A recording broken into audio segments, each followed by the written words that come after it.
আসসালামু আলাইকুম। এটেন বাংলার গ্রামগঞ্জের খবরে সবাইকে স্বাগত জানাচ্ছি। আমি শামীমা আক্তার। শুরুতেই বিআরবি কেবল সংবাদ শিরোনাম। ডাকসু নির্বাচনে শিবির প্যানেলের জয় জয়কার, ছাত্রদলের ভরাডুবি। ভিপি নির্বাচিত হলেন সাদিক, জিএস ফরহাদ এবং এজিএস মহিউদ্দিন। কাল জাকসুতে ভোটের অপেক্ষায় জাবির 12,000 শিক্ষার্থী। 21টি ভোট কেন্দ্রে থাকবেন 67 জন পোলিং অফিসার। নিরাপত্তা জোরদার। ফরিদপুর 4 আসনের সীমানা পুনর্বিন্যাসের প্রতিবাদে আজও ভাঙ্গায় মহাসড়কের বিভিন্ন স্থানে অবরোধ, বিক্ষোভ, যানবাহন চলাচল বন্ধ। শুনছিলেন বিআরবি কেবল সংবাদ শিরোনাম, এবার বিস্তারিত। ডাকসু নির্বাচনে ভূমিধস বিজয় হয়েছে জামায়াতের ছাত্র সংগঠন শিবির সমর্থিত প্যানেলের। বিপুল ভোটের ব্যবধানে ডাকসুর ভিপি নির্বাচিত হয়েছেন সাদিক কায়েম। এছাড়া জিএস, এজিএস সহ 28টি পদের মধ্যে 23টিতে জয়ী হয়েছেন শিবির সমর্থিত প্রার্থীরা। নিরঙ্কুশ এই বিজয়কে ব্যক্তিগত নয়, বরং জুলাই প্রজন্ম ও ঢাকা বিশ্ববিদ্যালয়ের সব শিক্ষার্থীর সম্মিলিত বিজয় বলে মন্তব্য করেছেন নবনির্বাচিত ভিপি সাদিক কায়েম। সকালে চূড়ান্ত ফলাফল ঘোষণার পর সংবাদ সম্মেলনে স্বপ্নের ক্যাম্পাস গড়ে তোলার প্রতিশ্রুতি বাস্তবায়নের অঙ্গীকার করেন জিএস ফরহাদ। মনির হোসেন তপুর রিপোর্ট। পাল্টাপাল্টি অভিযোগ ও টান টান উত্তেজনায় শান্তিপূর্ণ এবং উৎসবমুখর পরিবেশে মঙ্গলবার অনুষ্ঠিত হয় বহুল কাঙ্ক্ষিত ডাকসু নির্বাচন। ভোট গণনার সময় পরিস্থিতি ঘোলাটে হওয়ায় ফলাফল গড়ায় পরদিন সকাল 8:30টার দিকে ঢাকা বিশ্ববিদ্যালয়ের সিনেট ভবন থেকে চূড়ান্ত ফলাফল ঘোষণা করেন রিটার্নিং কর্মকর্তারা। সাদিক কায়েম সহসভাপতি, প্রাপ্ত ভোট 14,000। এস এম ফরহাদ প্রাপ্ত ভোট 10,700।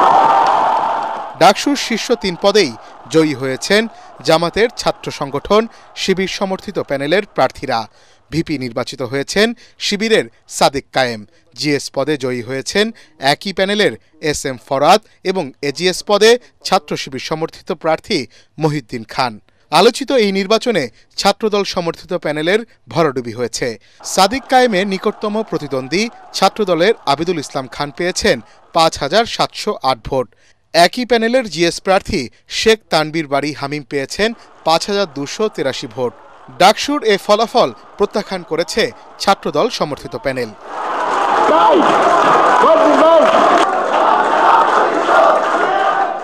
এদিকে নির্বাচনে বাকি হেভিওয়েট প্রার্থীদেরও ভরাডুবি হয়েছে। ভিপি প্রার্থী শামীম হোসেন ভোট পেয়েছেন 3,883টি, উমামা ফাতেমা পেয়েছেন 3,389টি আর 1,103টি ভোট পেয়েছেন আব্দুল কাদের। জিএস পদে 4,949টি ভোট পেয়ে তৃতীয় হয়েছেন প্রতিরোধ পর্ষদের মেঘমল্লার বসু। একই পদে গণতান্ত্রিক ছাত্র সংসদের আবু বাকের মজুমদার পেয়েছেন 2,131টি ভোট।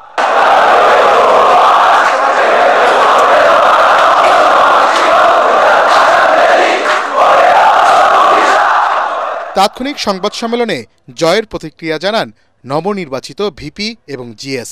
এ সময় তারা ঢাকা বিশ্ববিদ্যালয়কে একটি পূর্ণাঙ্গ একাডেমিক ইনস্টিটিউট হিসেবে গড়ে তোলার প্রতিশ্রুতি দেন। ধর্ম, মত, পদ নির্বিশেষে সবাইকে নিয়ে একটি মাল্টিকালচারাল ক্যাম্পাস বিনির্মাণে কাজ করার কথাও জানান শিবির সমর্থিত এই ছাত্র নেতারা। জয় অথবা পরাজয়ের কিছু নেই। ডাকসু নির্বাচনের মাধ্যমে জুলাইয়ের প্রজন্ম বিজয়ী হয়েছে। ডাকসু নির্বাচনের মাধ্যমে ঢাকা বিশ্ববিদ্যালয়ের শিক্ষার্থীরা বিজয়ী হয়েছে এবং ডাকসু নির্বাচনের মাধ্যমে জুলাইয়ের আকাঙ্ক্ষা বিজয়ী হয়েছে, শহীদদের আকাঙ্ক্ষা বিজয়ী হয়েছে। সব কিছুর ঊর্ধ্বে এসে সব কিছু ভুলে যেয়ে ঢাকা বিশ্ববিদ্যালয়ের সকল শিক্ষার্থীকে ধারণ করে, সকল শিক্ষার্থীর ভাই হয়ে কিংবা সকল শিক্ষার্থীর প্রতিনিধি হয়ে, সকল শিক্ষার্থীর সহযোদ্ধা হয়ে আমরা তাদের ভয়েসগুলো রেজ করতে চাই, তাদের সাথে কাজ করতে চাই। সকল শিক্ষার্থীরা আমাদের পরামর্শক হিসেবে ভূমিকা রাখবে, আমাদের পর্যালোচনা দিবে, আমাদেরকে ভুল ধরিয়ে দিবে, আমাদের পথ চলাকে সহযোগিতা করবে। আমরা ভুল পথে গেলে সে পথে আমাদেরকে আটকাবে। ডাকসুর এই বিজয়ে তাৎক্ষণিক প্রতিক্রিয়ায় কেন্দ্রীয় ইসলামী ছাত্র শিবির সভাপতি জাহিদুল ইসলাম জানান, শিক্ষার্থীদের দেয়া অঙ্গীকারগুলো বাস্তবায়নের মাধ্যমেই এই বিজয়ের পূর্ণতা আসবে। এই চাহিদাগুলো এবং এই প্রতিজ্ঞাগুলো ইশতেহার যখন বাস্তবায়িত হবে তখনই আমাদের এই বিজয়টা পূর্ণতা লাভ করবে। এবং ইসলামী ছাত্র শিবিরের পক্ষ থেকে পাশাপাশি আমাদের প্যানেলের প্রত্যেকের পক্ষ থেকে আমি এই নিশ্চয়তা দিচ্ছি যে তারা সবাইকে সাথে নিয়ে কাজ করবে ইনশাআল্লাহ। ডাকসুর 12টি সম্পাদক পদের মধ্যে 9টিতেই জয় পেয়েছে শিবির সমর্থিত প্যানেল। ডাকসু নির্বাচনে ভূমিধস বিজয়ে নতুন ইতিহাস গড়ল ছাত্র শিবির সমর্থিত প্যানেল। এই বিজয়কে জুলাই প্রজন্মের জয় বলে আখ্যা দিয়েছেন নির্বাচিতরা। শিক্ষার্থীদের সমস্যার সমাধান এবং ইশতেহারের প্রতিটি প্রতিশ্রুতি বাস্তবায়নে বদ্ধপরিকর বিজয়ীরা। মনির হোসেন তপু, ATN বাংলা, ঢাকা। ডাকসুতে ভোট উৎসব দেখার পর আগামীকাল ডাকসু নির্বাচনে ভোট দেওয়ার অপেক্ষায় জাহাঙ্গীরনগর বিশ্ববিদ্যালয়ের প্রায় 12,000 শিক্ষার্থী। বহুল প্রতীক্ষিত এই নির্বাচনকে ঘিরে ক্যাম্পাস জুড়ে উৎসবের আমেজ। 21টি ভোট কেন্দ্রে নির্বিঘ্নে ভোট আয়োজনে থাকছেন 67 জন পোলিং অফিসার সহ 21 জন রিটার্নিং কর্মকর্তা। নির্বাচনের নিরাপত্তা নিশ্চিতে বিশ্ববিদ্যালয়ের বিশেষ কমিটির পাশাপাশি থাকবে আইনশৃঙ্খলা বাহিনীর বিপুল সংখ্যক সদস্য। সভার প্রতিনিধি শেখ বাশারের পাঠানো তথ্য ছবিতে আরও জানাচ্ছেন খায়রুল ইসলাম। রাত পোহালেই ভোট। দীর্ঘ 3 দশকের বেশি সময়ের পর নিজেদের প্রতিনিধি নির্বাচনে মুখিয়ে আছে জাহাঙ্গীরনগর বিশ্ববিদ্যালয়ের 12,000 শিক্ষার্থী। 33 বছর পর বৃহস্পতিবার হতে যাওয়া জাহাঙ্গীরনগর বিশ্ববিদ্যালয় কেন্দ্রীয় শিক্ষার্থী সংসদ ডাকসু নির্বাচনে এবার মোট ভোটার 11,897 জন। এর মধ্যে ছাত্রছাত্রীর সংখ্যা প্রায় সমান। ডাকসু নির্বাচনকে কেন্দ্র করে ক্যাম্পাস জুড়ে এখন নানা আলোচনা।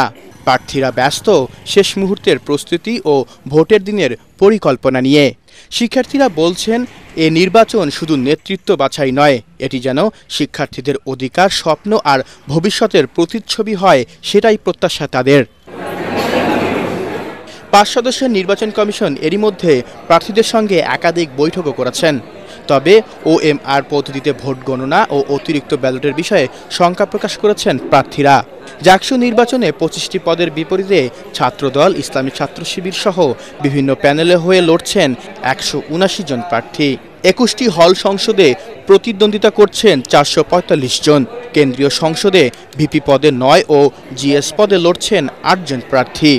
আমরা চাই যে আমাদের শিক্ষার্থীরা একটি অংশগ্রহণমূলক নির্বাচনে অংশগ্রহণ করুক এবং সেখানে সকল সংগঠন বা সকল ধরনের সাধারণ শিক্ষার্থীরা যাতে নিষ্কলুষভাবে তাদের ভোটাধিকার প্রয়োগ করতে পারেন সেটাকে সুনিশ্চিত করতে চাই। ডাকসুর প্রধান নির্বাচন কমিশনার অধ্যাপক ডক্টর মনিরুজ্জামান ও নির্বাচন কমিশনার সদস্য সচিব অধ্যাপক ডক্টর AKM রাশিদুল আলম বলেন, সকল প্রার্থীদের ডোপ টেস্ট বাধ্যতামূলক করা হলেও শতাধিক প্রার্থী এতে অংশ নেননি। নির্বাচন ব্যবস্থাকে সুদৃঢ় করতে হলে কয়েকটি পিলার আমাদের সুনিশ্চিত করা প্রয়োজন। একটি হচ্ছে নিরাপত্তার ব্যবস্থা, কোনো প্রকার অপশক্তি যেন সেখানে বাধাগ্রস্ত না করতে পারে নির্বাচন ব্যবস্থাকে। বহিরাগতরা বা সাবেক শিক্ষার্থীদের আজ ক্যাম্পাস ত্যাগ করার নির্দেশ দিয়েছে বিশ্ববিদ্যালয় কর্তৃপক্ষ। বৃহস্পতিবার সকাল 9টা থেকে বিকাল 5টা পর্যন্ত বিরতিহীনভাবে চলবে ডাকসুর ভোট গ্রহণ। খায়রুল ইসলাম, ATN বাংলা। চট্টগ্রাম বিশ্ববিদ্যালয় কেন্দ্রীয় ছাত্র সংসদ ডাকসু এবং হল সংসদ নির্বাচনের জন্য প্রণীত খসড়া আচরণ বিধিমালা নিয়ে সাংবাদিকদের সাথে মত বিনিময় সভা করেছে নির্বাচন কমিশন। সকালে চাকসু ভবনে এই মত বিনিময় সভা অনুষ্ঠিত হয়। সভায় মনোনয়ন সংগ্রহ, দাখিল এবং প্রার্থিতা, নির্বাচনের প্রচার প্রচারণা, নির্বাচনী সভা সমাবেশ, পোস্টার ও লিফলেট বিলি সহ 17টি নির্দেশনা খসড়া প্রকাশ করা হয়। এ সময় নির্বাচন কমিশনার অধ্যাপক মনির উদ্দিন জানান, চাকসুর ভোট গ্রহণ হবে বিশ্ববিদ্যালয়ের অনুষদ ভবনগুলোতে। সিদ্ধান্ত অনুযায়ী কোনো আবাসিক হলে ভোট কেন্দ্র থাকবে না। এছাড়া ঢাকা বিশ্ববিদ্যালয় ছাত্র সংসদের মতো OMR পদ্ধতিতে ভোট গণনা করা হবে। এদিকে আগামীকাল শিক্ষার্থীদের সাথে মত বিনিময় সভা করবে কমিশন। এর আগে সকাল 11টায় বিশ্ববিদ্যালয়ের প্রশাসনিক ভবনের সামনে চাকসু নির্বাচন নিয়ে সংবাদ সম্মেলন করে শাখা ছাত্র শিবির। এ সময় চট্টগ্রাম বিশ্ববিদ্যালয় কেন্দ্রীয় ছাত্র সংসদের নির্বাচন কমিশনের অধিকাংশ বিএনপিপন্থী শিক্ষকদের সংশ্লিষ্টতার অভিযোগ তুলে তারা। এ অবস্থায় নির্বাচনের লেভেল প্লেইং ফিল্ড নিয়েও শঙ্কা করার কথা জানান ছাত্র শিবিরের নেতারা।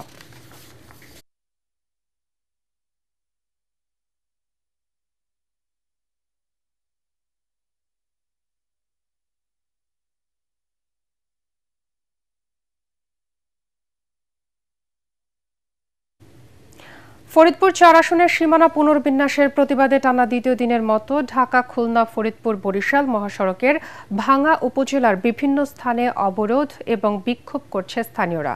ভাঙ্গার প্রায় ১৫টি স্থানে বিক্ষোভকারীরা রাস্তায় টায়ার জ্বালিয়ে এবং গাছের গুঁড়ি ফেলে মহাসড়ক আটকে রেখেছে। ফলে বন্ধ রয়েছে সকল প্রকার যানবাহন চলাচল। এতে চরম দুর্ভোগে পড়েছেন যাত্রীরা। স্থানীয়রা জানিয়েছেন, ফরিদপুরের ৪ আসনের ২টি ইউনিয়ন কেটে অন্য আসনে দেওয়া হয়েছে।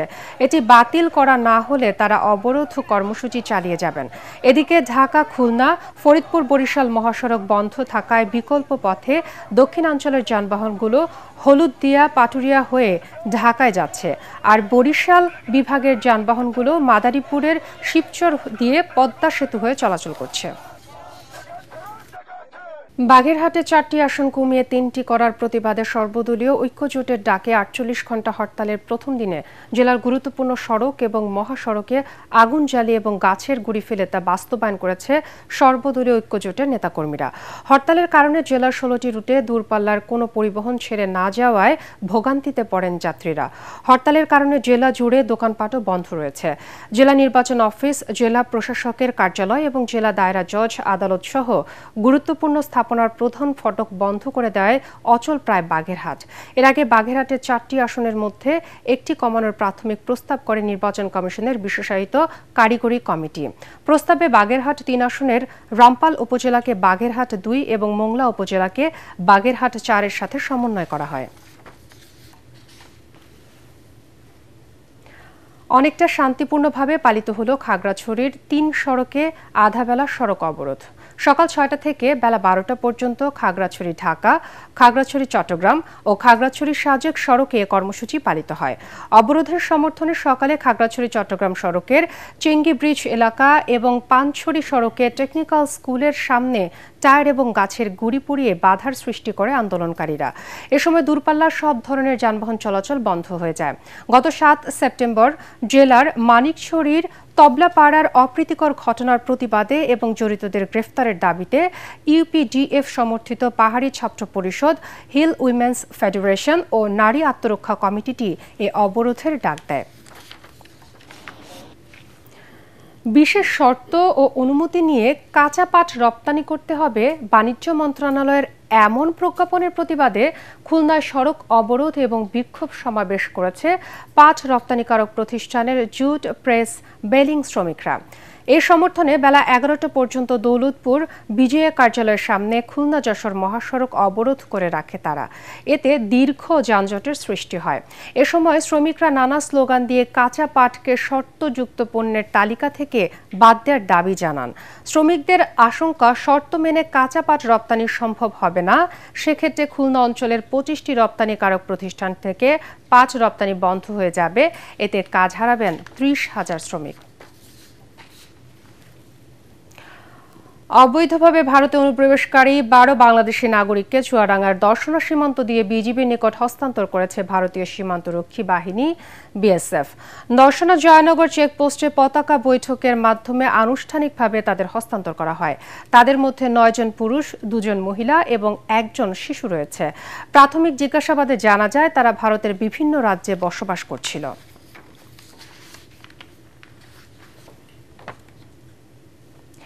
এদিকে অবৈধভাবে ভারতে প্রবেশের সময় যশোরের শার্শা উপজেলার কায়বা সীমান্ত থেকে ৫ নারী পুরুষকে আটক করেছে বিজিবি।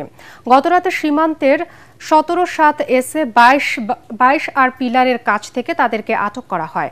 আটক ব্যক্তিদের বাড়ি যশোর, বাগেরহাট, মুন্সিগঞ্জ, ঢাকা ও সাতক্ষীরা জেলার বিভিন্ন এলাকায়। পরে তাদেরকে শার্শা থানায় হস্তান্তর করা হয়। সীমান্ত দিয়ে অবৈধ অনুপ্রবেশ রোধকল্পে বিজিবি কঠোর নজরদারি এবং টহল তৎপরতা বৃদ্ধি করেছে বলে জানিয়েছে খুলনা ২১ বিজিবি ব্যাটালিয়নের অধিনায়ক লেফটেন্যান্ট কর্নেল মোহাম্মদ খুরশিদ আনোয়ার। আগামী নির্বাচন ঘিরে ফ্যাসিবাদের দোসরদের অপচেষ্টা রুখতে বিএনপি নেতাকর্মীরা প্রস্তুত আছে বলে জানিয়েছেন দলটির স্বেচ্ছাসেবক বিষয়ক সম্পাদক মীর শরফত আলী সপু। তিনি বলেন, দুর্গাপূজাকে কেন্দ্র করে আইনশৃঙ্খলা পরিস্থিতির অবনতির চেষ্টা হলে বিএনপি নেতাকর্মীরা দাঁত ভাঙা জবাব দেবে। মুন্সিগঞ্জের শ্রীনগরে জাতীয়তাবাদী মহিলা দলের ৪৭তম প্রতিষ্ঠাবার্ষিকী উপলক্ষে আয়োজিত সমাবেশ এবং র্যালি শেষে তিনি এসব কথা বলেন। সমাবেশে সভাপতিত্ব করেন মুন্সিগঞ্জ জেলা মহিলা দলের সভাপতি সেলিনা আক্তার বিনা। পরে র্যালি বের হয়ে বিভিন্ন সড়ক প্রদক্ষিণ করে।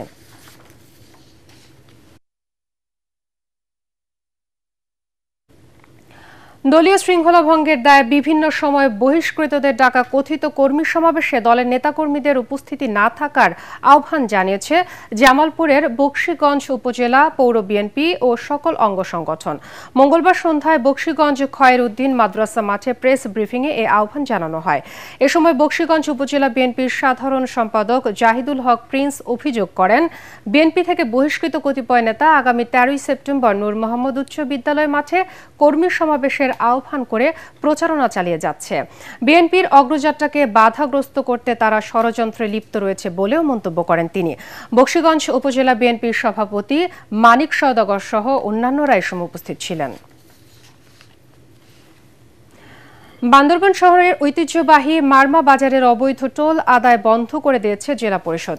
সকালে বান্দরবান পার্বত্য জেলা পরিষদের চেয়ারম্যান অধ্যাপক থানজামাল লুসাই বাজার পরিদর্শনের পর ব্যবসায়ী এবং ক্রেতাদের সাথে কথা বলে এ সিদ্ধান্ত নেন। এর আগে মঙ্গলবার স্থানীয়রা অবৈধ টোল আদায় বন্ধের দাবিতে জেলা পরিষদের চেয়ারম্যান বরাবর স্মারকলিপি দেন।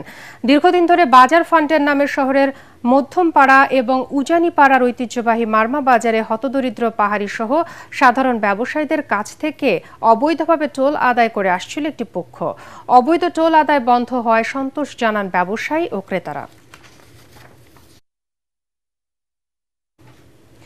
স্বপ্ন দেখো, জীবন গড়ো এ প্রতিপাদ্যে প্রথম আলোর আয়োজনে এবং শিক্ষা ডিজিটাল প্ল্যাটফর্ম শিখর পৃষ্ঠপোষকতায় চুয়াডাঙ্গা এবং হবিগঞ্জে এসএসসি ও সমমানের পরীক্ষায় জিপিএ 5 প্রাপ্ত কৃতি শিক্ষার্থীদের সংবর্ধনা দেওয়া হয়েছে।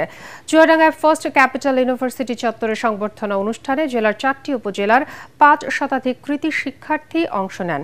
এতে প্রধান অতিথি ছিলেন first capital university treasurer doctor অধ্যাপক আজিবার রহমান।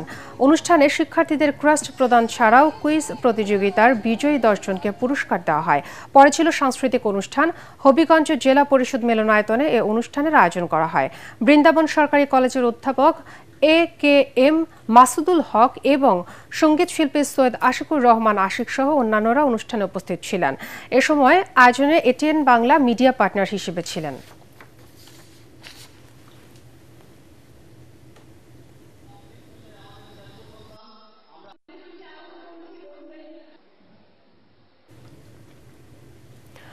মেট্রো রেলের MRT-2 এবং MRT-4 প্রকল্পের নারায়ণগঞ্জকে যুক্ত করার দাবিতে 3 দিনের গণস্বাক্ষর কর্মসূচি শেষ করেছে নিউ জেনারেশন অব বাংলাদেশ নামের একটি সামাজিক সংগঠন।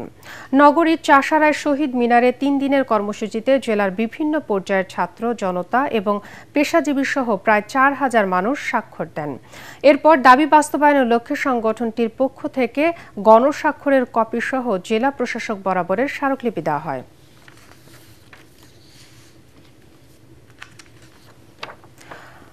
নওগাঁর রানীনগর উপজেলার মিরাট ইউনিয়নের জামালগঞ্জ বাজার থেকে শৈলগাছি পর্যন্ত 5 কিলোমিটার কাঁচা রাস্তা পাকাকরণের দাবিতে মানববন্ধন অনুষ্ঠিত হয়েছে। সকালে এলাকাবাসী বিভিন্ন শিক্ষা প্রতিষ্ঠানের শিক্ষার্থী, শিক্ষক সহ সমাজসেবকরা এই মানববন্ধন করেন। এ সময় বক্তারা বলেন, বর্ষা মৌসুমে এই রাস্তাটি পানি এবং কাদায় একাকার হয়ে যায়, ফলে চরম দুর্ভোগ পোহাতে হয় এলাকাবাসীকে। রংপুর বিভাগের পশ্চাৎপদ জনগোষ্ঠীর স্বাবলম্বী যুবকদের নিয়ে সাফল্যের গল্পে অনুপ্রেরণা শীর্ষক সংলাপ অনুষ্ঠিত হয়েছে। স্থানীয় পর্যটন মোটেল মিলনায়তনে সুইজারল্যান্ড ভিত্তিক আন্তর্জাতিক উন্নয়ন সংস্থা হেইক ইপার বাংলাদেশের সংলাপে আয়োজন করে। এতে প্রধান অতিথি ছিলেন রংপুরের বিভাগীয় কমিশনার শহীদুল ইসলাম। অন্যান্যের মধ্যে বক্তব্য রাখেন জেলা প্রশাসক রবিউল ফয়সাল, আয়োজক সংস্থার ক্রান্তি ডিরেক্টর জোড়া চৌধুরী এবং স্থানীয় সরকার বিভাগের পরিচালক আবু জাফর। দিনব্যাপী সংবাদ অনুষ্ঠানে আত্মকর্মসংস্থানের সফল যুবক সহ বিভিন্ন প্রতিষ্ঠানের 2 শতাধিক প্রতিনিধি অংশ নেন। ডিপ্লোমা ইঞ্জিনিয়ারিং শিক্ষাক্রম ও পেশাগত কার্যক্ষেত্রের বিরুদ্ধে অব্যাহত ষড়যন্ত্রের প্রেক্ষিতে ৭ দফা দাবি বাস্তবায়নে জয়পুরহাটে মানববন্ধন অনুষ্ঠিত হয়েছে। দুপুরে শহরের 0 পয়েন্ট এ মানববন্ধন অনুষ্ঠিত হয়। আইডিইবির জেলা সভাপতি রেজাউল আলম সিদ্দিক এবং সাধারণ সম্পাদক খালেদুল হক এ সময় অন্যান্যের মধ্যে বক্তব্য রাখেন। ডিপ্লোমা ইঞ্জিনিয়ার্সদের বিরুদ্ধে ষড়যন্ত্রের প্রতিবাদ ও ৭ দফা দাবি বাস্তবায়নের দাবিতে দিনাজপুরে আলোচনা সভা অনুষ্ঠিত হয়েছে। সভায় দিনাজপুর পলিটেকনিক ইনস্টিটিউটের অধ্যক্ষ আব্দুল ওয়াদুদ মণ্ডল, দিনাজপুর পৌরসভার সাবেক নির্বাহী প্রকৌশলী নুরুল হুদা এবং আইডিইবির জেলা শাখা সহ সভাপতি প্রকৌশলী শহীদুল ইসলাম বক্তব্য রাখেন। পরে বিক্ষোভ মিছিল বের করা হয়।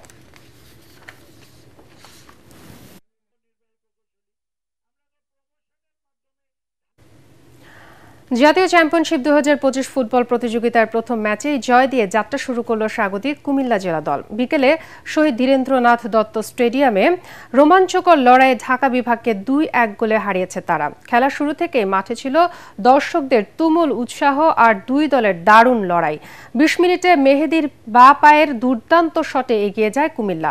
32 মিনিটে স্বপনের জোরালো শটে ব্যবধান দ্বিগুণ হয়। বিরতির পর আক্রমণ সায়ন ঢাকা বিভাগ।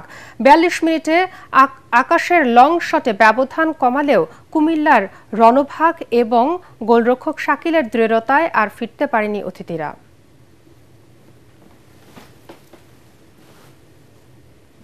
পরবর্তী সংবাদ দেখার আমন্ত্রণ জানিয়ে এখনকার মতো শেষ করছি। এটিএন বাংলা সংবাদ ইউটিউবে দেখতে ব্রাউজ করুন youtube/ATN বাংলা নিউজ। এতক্ষণ সাথে থাকার জন্য ধন্যবাদ সবাইকে।